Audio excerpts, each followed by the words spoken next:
em São Paulo, vou ficar rodando aqui no interior de São Paulo, fazendo meu trabalho, ajudar o Ítalo virar prefeito, e ajudar o partido a crescer e ajudar o Brasil a ficar um lugar melhor. Não tenho nenhum apego em ficar morando em Brasília, não quero morar em Brasília, quero ter minha banda de rock, aliás, vou tocar no Lollapalooza. Então, é isso, eu não quero ficar preso no mundo da política, eu quero fazer o que precisa ser feito. Tá. E nisso eu vou conseguir um compromisso. Porque todo mundo sabe que os partidos se vinculam a uma coisa, a ideia de reeleição. E aí eles sabotam o governo vigente com a ideia de que, poxa, se eu sabotar ele não se reelege e eu consigo fazer parte de um arranjo novo. Eu não vou querer me reeleger. Eu quero fazer apenas um governo, e é um governo que vou fazer essas reformas mudam a história do Brasil. Portanto, os termos da negociação ficam muito mais simples. Renan, você vive do quê? Você é formado no quê? Vive do quê? Eu abandonei a faculdade de Direito da USP, eu passei em Direito na USP, era um aluno muito bom na escola, entrei na faculdade de Direito, larguei e aí eu virei empresário. E comecei a trabalhar com empresas metalúrgicas que passavam por dificuldades. Recuperei algumas, vendemos e tal. Quer dizer que você entrou no setor do Lula. Só não perdi o dedo, né? Metalúrgico. Só não perdi o dedo. Inclusive, tinha clientes aqui na cidade, a Gestamp, a antiga Etia, eu fornecia para eles. E, aliás, é uma das coisas que eu noto aqui de Sorocaba. Uma parte importante da indústria de Sorocaba desapareceu. É um problema que a gente tem que lidar. Vocês tiveram competição com a China em muitos termos, então parte da indústria automobilística de Sorocaba, aqui vocês tinham muitos sistemistas, desapareceu. Até veio um sistemista chinês aqui na frente do condomínio, né? Uhum. Vocês tinham uma empresa, tinha a Voben Wind Power. Exato. Ela mudou e depois fechou. Depois fechou. Tinha duas empresas de eólica aqui, eu cheguei a fornecer para elas. A Texis. E aí, o que aconteceu? Hoje a indústria eólica está gigantesca no Nordeste. Quer dizer que daí você ficou rico e pôde parar. Não fiquei rico, não. Não fiquei rico, não. Veio a famosa crise da Dilma Rousseff de 2012, 2013. Você deu azar, né? Porque agora que você podia voar no jatinho do Vorcado... Pois é, agora eu participar das festinhas, agora eu tô pobre, não tenho utilidade. Faço oposição. O que aconteceu? Eu tenho as empresas, né, a gente começa a sair porque vem aquela crise que pegou primeiro o setor metalúrgico, o setor industrial como um todo, 2012, 2013, 14 o Brasil quebra. E ali eu fundo o MBL. Eu tenho hoje uma empresa de consultoria de mídia, que eu trabalho com meu irmão também tem uma produtora, eu trabalho junto com ele em negócios paralelos que ele tem, e faço meu trabalho de ativismo no Movimento Brasil Livre e hoje agora no partido político. Então, é uma vida corrida, mas uma vida que vale a pena ser vivida. Eu tenho orgulho do que eu faço. Vamos tomar um café? Voltamos. Olha, nós estamos com o Renan Santos, que é candidato do Missão, um partido que nasce, né, suas origens, estrutura do ideário do MBL, que tem uma força nacional e que agora o Missão é um partido pequeno e que tenta ganhar raízes em todo o país. E o Renan Santos é candidato à presidência da República, é pré-candidato, é polêmico demais. Imagina os debates de televisão com a participação do Renan Santos, com essa língua afiada, né? E ele continua com a gente na Jovem Pan. Olha, eu vou pedir, Alana, para que algumas pessoas, se quiserem fazer pergunta ao Renan Santos, usem o 21020391. Por favor, nome. Tá? Nome e localização. 30 segundos ali para por favor, senão o sistema bloqueia. Se passar de 30 segundos, ele bloqueia. Então, 21020391. A sua missão agora, ouvinte da Jovem Pan, é perguntar. Vamos tomar um café, Excelsior?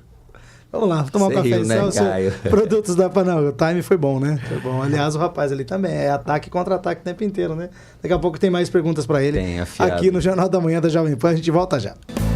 Muito bem, 9h09, a gente está conversando com o Renan Santos, pré-candidato à presidência da República pelo Partido Missão, partido ligado ao MBL. Nossa audiência está alta, inclusive no YouTube. Agradecer a todo mundo que participa com a gente. Já tem participação do pessoal também com áudio pelo 2102-0391. Deixa eu já abrir esse segundo bloco de entrevista com o Renan Santos, Renan, falando sobre anistia. Renan Santos é eleito em outubro, assume em janeiro. E dá anistia. Perdão pro Bolsonaro. Qual é a sua posição, o seu posicionamento em relação à anistia? Meu posicionamento é desnecessário. Eu vou explicar por quê. Meu primeiro foco tem que ser guerra ao crime organizado. Eu tenho que estar preocupado em prender gente, não em soltar gente no primeiro dia. Lógico que eu acho exagerado o que fizeram com algumas daquelas pessoas que foram presas. Elas cometeram crimes e foram presas. E eu acho curioso que o senhor Alexandre de Moraes tenha penas mais altas para elas do que quando a gente vê as prisões que acontecem por conta de gente que participa do crime organizado, tem penas mais baixas. Então eu vejo uma desproporção ali. Vejo, isso é uma coisa que nós poderemos tocar. Só que não é a minha prioridade maior. quem coloca esse tema, quem coloca soltar essa turma do Bolsonaro como prioridade no momento que o Brasil precisa prender gente do crime organizado, eu acho que não tá vivendo no país chamado Brasil. País chamado Brasil, o crime organizado está tomando cidade por cidade. A gente tem um dever de Estado em resolver isso. Então, eu vejo muita gente falando isso porque é um tema que movimenta a discussão em redes sociais. Mas isso não é a minha maior prioridade, de maneira alguma. Nem tem que ser de nenhum presidente. E não que eu não reconheça, e não que eu não faria esforços para pessoas que foram alvos de justiça, porque muitas foram, vê-las soltas. E trabalhar com o Congresso para soltar as pessoas que foram alvos de justiça. Sim, com certeza, porque o que é injusto tem que ser combatido. Dito isso, colocar isso como principal tema de campanha, como está fazendo, sei lá, o Flávio Bolsonaro, eu acho coisa de gente que não vive no Brasil. Eu acho que ele só está preocupado, no fundo, com o pai dele.